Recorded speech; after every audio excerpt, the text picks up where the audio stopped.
Hi guys, welcome to my YouTube channel and welcome to my last video of unlocking the t-distribution. Hopefully by now you've learned a lot and you understand the t-distribution at a level that you can say most people probably don't know. Now we come to the implementation in Python. And for this example, I'm going to use a business-related data set. The data set is a customer churn data set. It's synthetically generated, so it's not related to any real data set. And we're going to use it to answer questions about total purchases and differences in demographic categories. Okay, so in general, when you're using a t-distribution or using a t-test in analyzing data, those are the types of questions that you want to know the answer to. Are there differences across our demographics for some continuous variable? Is there a difference in some before and after type of situation in a clinical trial, in a marketing campaign, in a testing review? So these types of situations, okay? So that's what we're going to look at. Let's go ahead and get into it. So first I'll go over to so I'm using Google Colab for this demonstration, and I'll link the code and the GitHub for this later on, maybe in the next week or so. So let's go ahead and get started. So first of all, I'm going to make sure to import the packages that I'm going to use. So I'm just going to go through this step by step. I won't do any complete EDA in this video, but I'll do a little bit. Okay, so I'm going to get pandas. Actually, I probably don't need Seaborn, but it's just a habit. I'm going to get matplot. Actually, I don't need this one either, but you know, it's not a bad habit to have it to do like this. And I'll get matplot. Actually, I might go ahead and do some EDA just to demonstrate. And I've already got the data loaded up into Google Colab. One of the great things about Google Colab is that you can just upload your data here. It's kind of like a Jupyter Lab, I guess. But the only thing is, if you don't save it somewhere, it's going to be gone after your session. Okay, so some typical things that you want to do, of course, when you're looking at your data, you want to check it out, make sure the dimensions are what they should be. Take a look at the first few observations, and then we're just going to scan this, you know, and see what we see. So I can see I've got my churn data. So customer churn, in case you don't know what that is, churning means when the customer leaves the company. So in the case of customer churn, usually a 1 indicates that the customer has left and 0 indicates they have not. So I've got gender, I've got customer ID, I've got age. We also have purchase date, we have churn date, we have total purchases and purchases before and after. So these before and after purchases are indicative of a marketing campaign that was implemented on the customer base. And we also have churn date for those who have churned.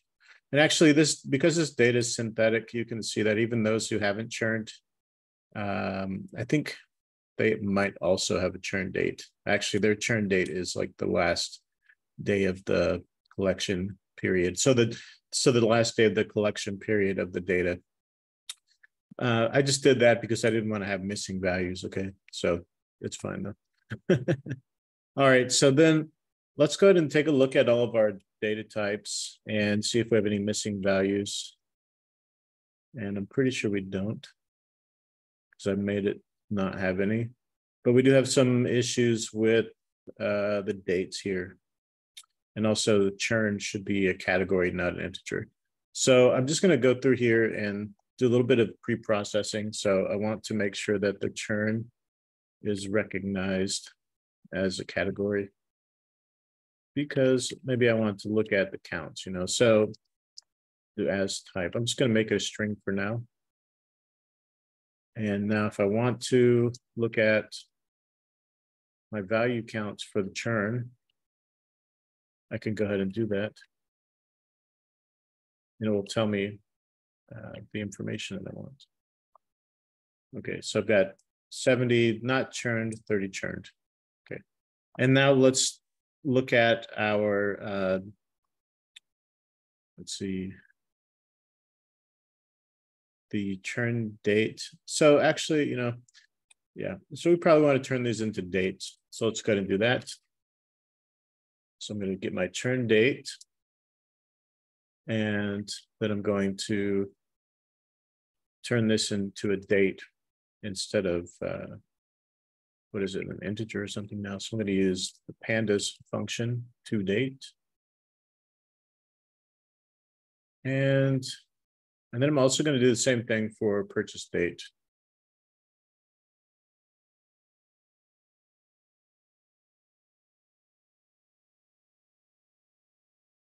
And like I said, for this example, for these two t-tests, we might not really need to do this, but it's fine. We can still go ahead and do it. All right, so let's take a look. Oops, no, attribute to date. Oh, I forgot. Time, date, time. It's not to date, it's to date time. Okay, so that should do it. Now we've got every variable is the correct type. Okay, great. So the first thing I'm going to do is a one sample t-test. And the premise behind this is that, let's say the marketing campaign has been marketing with the hypothesis that the average age of the customer is 40 years old. Okay, so if that's the case, then whatever sort of data they know about people who are 40 years old and who are customers of this product, it's based on the idea that they're 40 years old. And so, if you collect data about consumers, then you know that, perhaps 40 years old, people who are 40 years old fit into the spectrum where they're interested in purchasing items A through D, whereas a different age group might be interested in purchasing items E through F or, Y through Z, so it could just depend, right? And if your marketing campaign is focused on the wrong age group, then that could be a problem, right? So here, we're going to say that our null hypothesis, so H naught, is that the mean value of our population is at least 40 years old. So we're going to say that it's 40, so that's going to be 40 or above, right? And then our alternative hypothesis for this t-test is that the age is 35 or so. So we're going to say less than 40. And before I do this test, one little thing I want to do here is we'll just go ahead and look at our descriptive statistics for these numerical variables. And we can see that we get, what was I saying? Mean age is 36 for the sample, right? So we're saying like, okay, the marketing team has been using the supposition that the average age of the customer is 40, building the campaigns around that piece of information. But in our data sample that we've collected, we can see that we have a mean age of 36. And we want to know if it's possible that this sample has come from a population where the true mean is actually 40. Because if not, then we need to change our marketing specs, right? We need to change the criteria. So let's implement the t-test, and so that we can get scientific result, we can get statistical evidence, right? So we're going to get this from SciPy Stats. You can go check out the documentation and see all the different sorts of parameters that you can use. We're going to use t-test _1 sample. What just happened? Oh, I guess okay. All right, good. All right, so now let's see. The first thing I want to do is set up my t-test. So I'm going to try to practice good coding principles and do some commenting here. So I want to test if the mean age is less than 40. And we're going to use alpha equals we're going to use the typical alpha level. So I'm going to do here is I want to get my test statistic. I want to get my p-value and my t-test here. So I'm going to get my t-test underscore one sample. And then what I'm going to test is my age. And don't forget my parentheses here, or my quotes. And then my 40 for my null hypothesis. And then my alternative hypothesis, where is that at? Is that it's less. Okay, so let's see, go back here, tighten this up. All right. Okay, so now everything's good with the test. Now I want to choose my significance level. So choose alpha equals 0.5. That's 0.05 rather. Okay. So remember what alpha does. That means that we're going to have a 5% chance of this test being incorrect. Okay, so it's possible. All right, so now let's just make a little, actually, I've got a little code I've already written up. I'm just going to copy and paste it here just to make things easy. Save time. Okay, so here's what we're going to do. We're going to just type this up. You don't need this, but why not? So alpha equals 0.05. Okay, now we're going to do the t-test and interpret the results. Okay, so it says that we should reject the null hypothesis that the age is significantly less than 40. And one thing I should do here actually also is to go ahead and let's go ahead and print. Go ahead and print these out so we can see what they are also. And go from there. So P.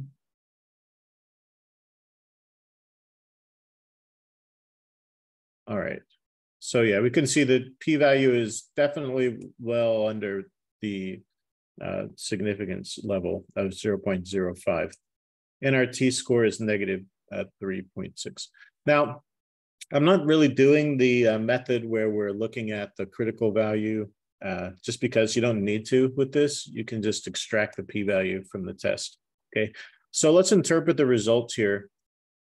We would reject the null hypothesis, meaning that the likelihood that this sample that we have here came from a consumer population where the average age is 40, that probability is less than 5%.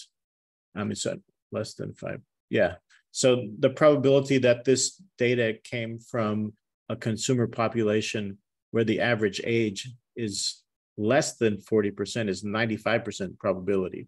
Okay, so we need to communicate this to the people who are making decisions about marketing resources. We need to communicate this to other stakeholders that our marketing campaign needs to change from focusing on the demographic of age 40 to the demographic of age less than 40.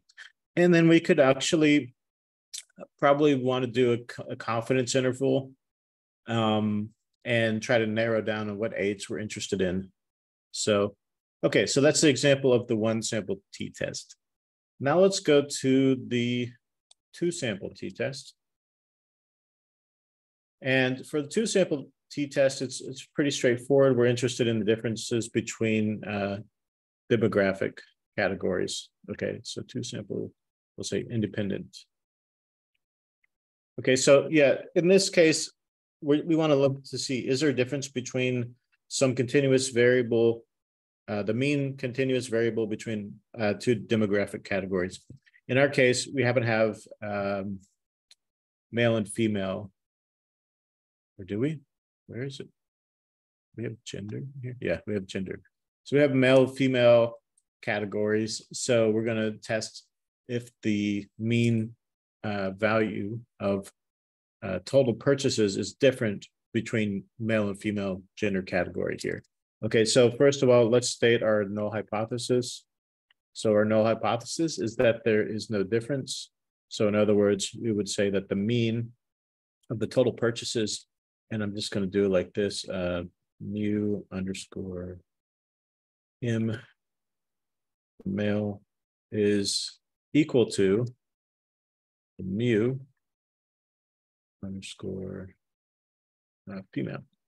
So we're saying that that the mean total purchases for males is equal to the mean total purchases for females. Okay. And then the alternative would then be that they are not different. I mean, that they are not equal. Okay, and there's a few other ways that I could formulate this. I could just come up with a variable and call it difference, and then we would say that the difference is 0 or that the difference is not 0, like this. Okay, so this is our null and alternative hypothesis, that the total purchases between male and females is the same. And then our alternative hypothesis is that the total purchase between male and female is different. Okay, so for here, for this one, we need a different t-test. So we're going to say from scipy.stats, we're going to import t-test ind. Okay. And now we need to create our two subgroups or subsets, if you like. So in order to get our subsets, we're going to get, I'll just call it male purchase, male perch, like this. And let's see, we need to get our, where in our data frame where our gender is equal to male. So equals male. And then we want the total purchases here. All right, so that's going to be our first section. And then we'll just copy this and paste it to recycle, reuse. And I'm going to change this to Fe, the chemical symbol for iron. And this one also. Okay, now we've got these two variables, and now we're ready to set up our t-test. We're going to get our t-stat gender. We're going to get our p-value for this one, gender. And then we're going to put our test here. So t-test underscore ind, male purchases, and female purchases. Okay, now the default parameter for this t-test is two-tailed, so we don't need to indicate that here, like we did in this case. Like here we had to say alternative is less. Okay, so if you don't use this parameter, it will default to a two-tailed test. So keep that in mind when you're using this. All right, so then we want to go ahead and print off everything that we want to use. So T, I'm just going to use T. So T stat gender. And then here we want our P. And we're going to get P underscore val underscore gender. Okay.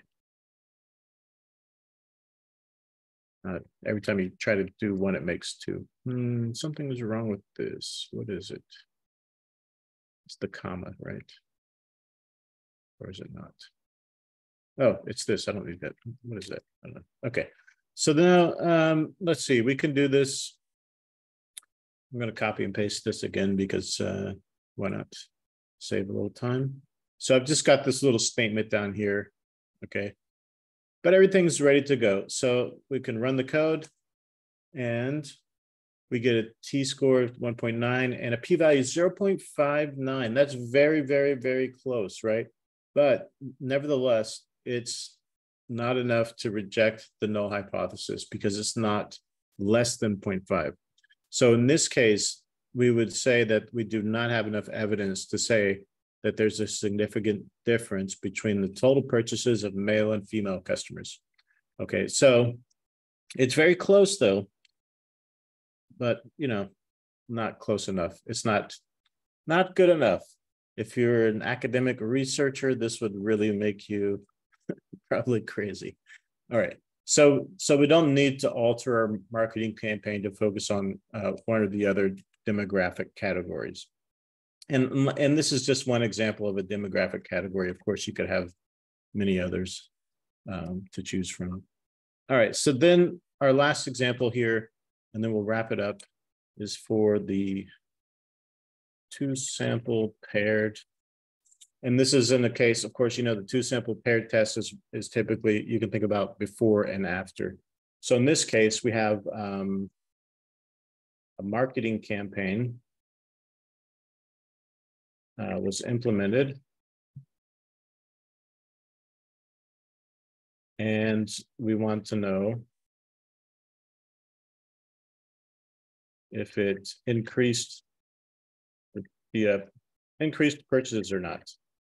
Right, very simply said, just leave it at that. Now, so then what is our null in our alternative hypothesis in this case? So again, in this case, we can just go to directly thinking about the difference, right?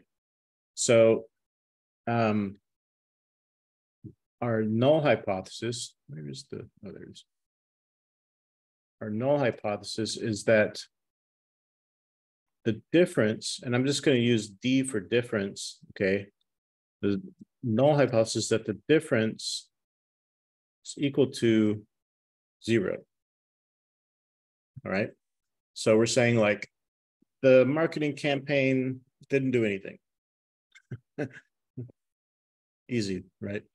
And then our alternative hypothesis is that the difference is not 0.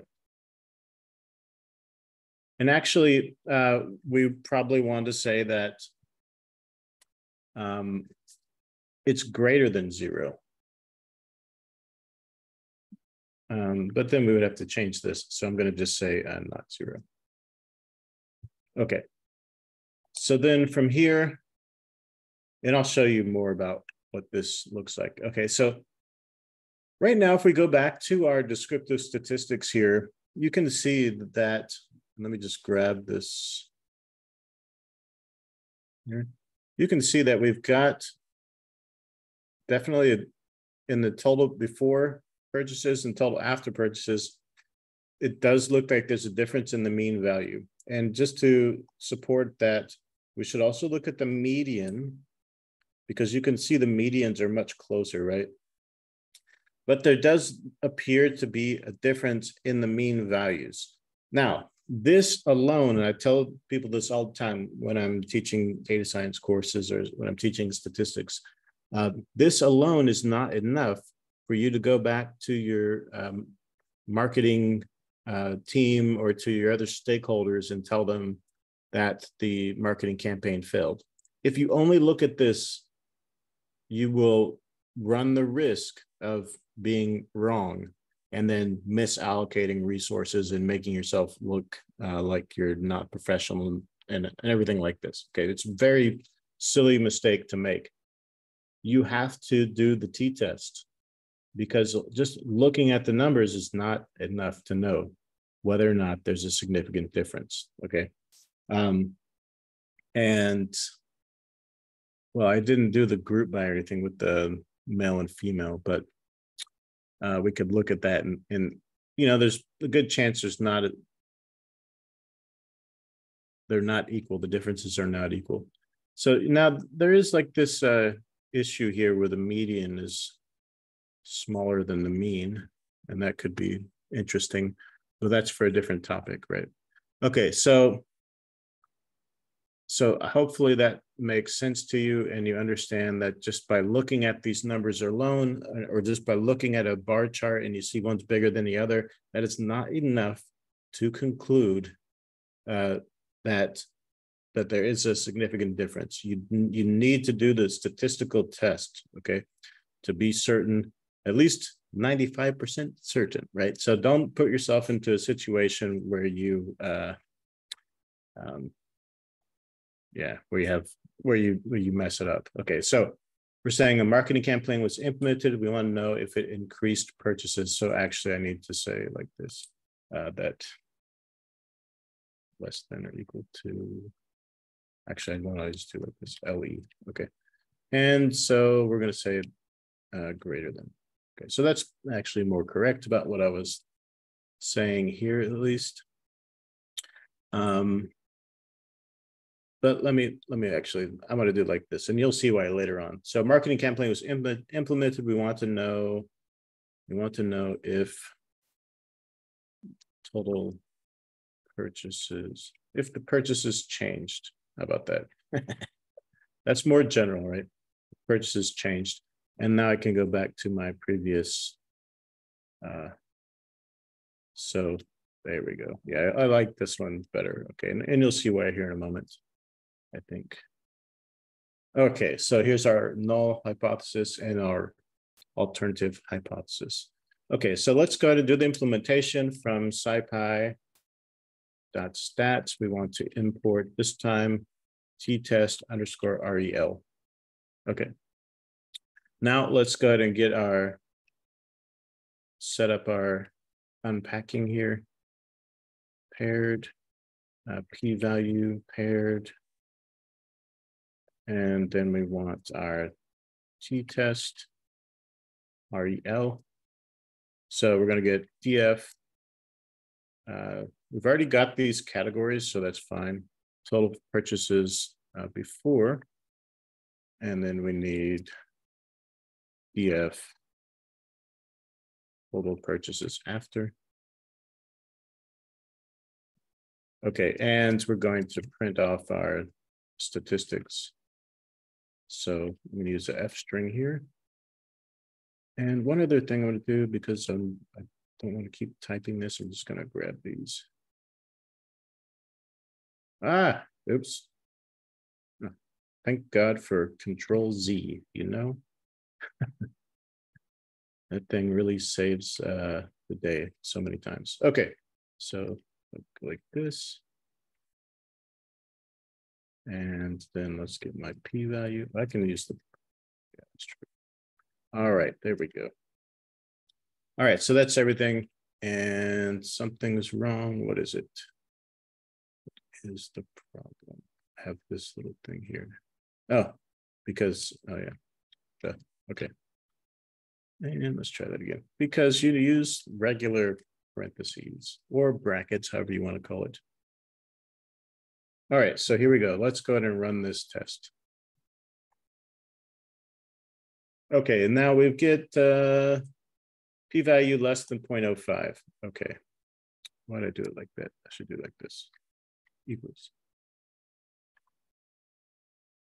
And this should be equals. Okay. Sorry, little details. Okay, so yeah, we get a p-value that's less than 0.05, which means that we will reject the null hypothesis, which is that there's no difference before and after the marketing campaign. Now you'll see, and this is what I wanted you to, this is why I wanted to change my hypothesis here. So our hypothesis is that there's no difference. The alternative hypothesis is that there is a difference. They're not equal. And we do get the rejection of the null hypothesis with our p-value being less than 0.05. Now, we don't know at this point what was the result of our marketing campaign. Although if you look at this here, you can see that after the marketing campaign, you can see there's a decrease in total purchases. What does that mean? Well, now that we've done the t-test, we can say that with a 95% confidence or a 95% confidence level that the marketing campaign actually decreased the total purchases, right? And if you go back up here where we looked at this this one sample t-test, what did we learn there? That the marketing campaign was targeted to people who were 40 years old, but actually our population was less than 40 years old. So it could be the case that in this fictional data, by the way, that in this fictional data, we would need to go back to our marketing team or go back to our stakeholders or go back to, whoever we need to speak to and let them know that, look, the marketing campaign had a statistically significant impact on total purchases. And in fact, it decreased the total purchases. And whether or not you want to tell them that it decreased them at the alpha level of 0.05 is up to you. I would say probably don't say that part.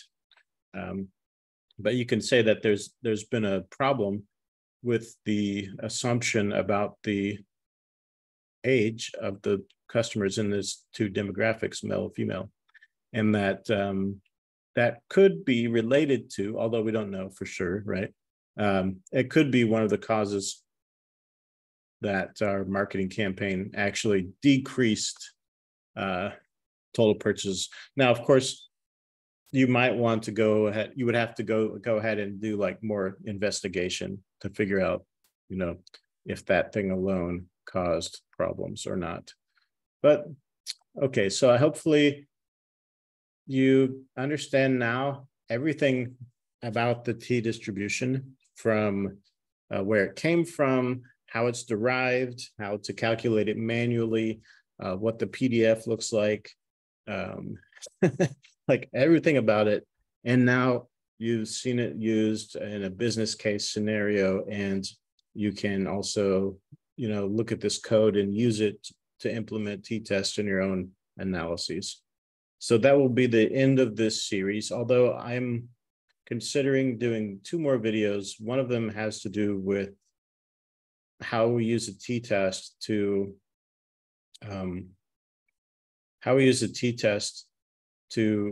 make inferences about parameters in the regression models. So, you know, when you do a regression analysis, you get your list of coefficients for each of your variables, and you always see that they each have a p-value. So the way they get that p-value is that there's a t-test done that determines if that coefficient is significant or not. And so I might do one video about that, just to explain the process and give you an example.